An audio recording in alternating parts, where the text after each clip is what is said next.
বিলকিস বানোর ধর্ষকরা কিভাবে মুক্তি পায়? বিলকিস বানোর ধর্ষকদের মুক্তি দেওয়ার পিছনে গুজরাটের বিজেপি সরকার কতটা মদত দিয়েছে, এই সব কিছু প্রচারে তুলে আনবে এই রাজ্যে লোকসভা ভোটের প্রচারে। কারা আনবে? তৃণমূল। কিভাবে আনবে, এই প্রচারের রূপরেখা কি? এ রাজ্যে প্রচার করার সময় বিলকিস বানু কিভাবে প্রচারে আনতে চাইছে তৃণমূল, জানাবেন। আমার সঙ্গে রয়েছেন আমার প্রতিনিধি আবির। এই রাজ্যের ক্ষেত্রে লোকসভা আসনগুলোর ক্ষেত্রে মহিলা ভোট একটি ফ্যাক্টর, এবং মহিলা ইস্যুতে এখন থেকে জোরদার প্রচারে নামতে চলেছে বাংলার শাসক দল তৃণমূল কংগ্রেস। এবং সেই প্রচারের ক্ষেত্রে তারা হাতিয়ার করছে হচ্ছে বিলকিসের দর্শকদেরকে মুক্তি, পরে সুপ্রিম কোর্টের নির্দেশে তাদেরকে ফের জেলে যাওয়ার যে নির্দেশ, এবং একই সঙ্গে হচ্ছে যে উত্তরপ্রদেশের যে বিলকিসের যে গ্যাংরেপের ঘটনা, এবং সেখানেও বিজেপির আইটি সেলের সদস্যরা জড়িত বলে এমন অভিযোগও তৃণমূল আনছে।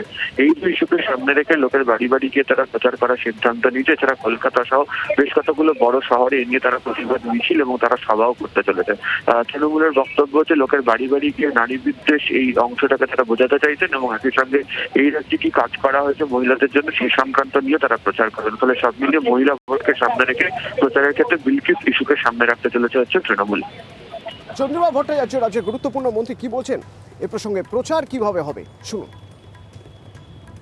ভারতীয় জনতা পার্টির বাংলার রাজ্য শাখার আইটি সেলের কো ইনচার্জ ধর্ষকদের ভাড়া করেছেন তার আইটি সেল চালাবার জন্য। কিন্তু বাংলায় এসব চলবে না। এরা যে মেয়েদের প্রতি বিদ্বেষী মনোভাব বহন করে এ বিষয়ে কোনো সন্দেহ নেই যে আমরা মহিলারা এর বিরুদ্ধে ঐক্যবদ্ধ লড়াই করব। আমরা এই অত্যাচারিত মহিলাদের পাশে আছি, আগেও ছিলাম, আগামী দিনও থাকব। তৃণমূল যখন গুজরাটের প্রসঙ্গ টেনে, উত্তরপ্রদেশের প্রসঙ্গ টেনে বাড়ি বাড়ি গিয়ে প্রচার করার কথা ভাবছে লোকসভা ভোটের আগে, অনুরাগ ঠাকুর এ রাজ্যে এসে এ রাজ্যের আইন শৃঙ্খলা নিয়েই তোপ দাগছেন, যদিও পাল্টা তৃণমূল। पश्चिम बंगाल में कानून व्यवस्था चरमरा गई है। जो जनता की भलाई के लिए पैसा आता है उसकी पाई पाई को खाने का पक्का इंतजाम किया जाता है।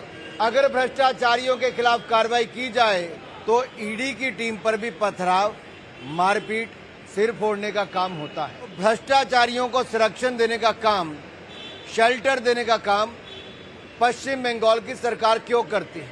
यहाँ की माननीय मुख्यमंत्री ममता बनर्जी जी, क्या उनकी पकड़ अपने मंत्रियों, अपने सांसदों, अपने विधायकों पर नहीं है? ये देश में कहीं नहीं होता, पश्चिम बंगाल में होता है। लॉ एंड ऑर्डर की एक भयंकर समस्या यहाँ पर है, जिसका बार बार उदाहरण देखने को मिलता है।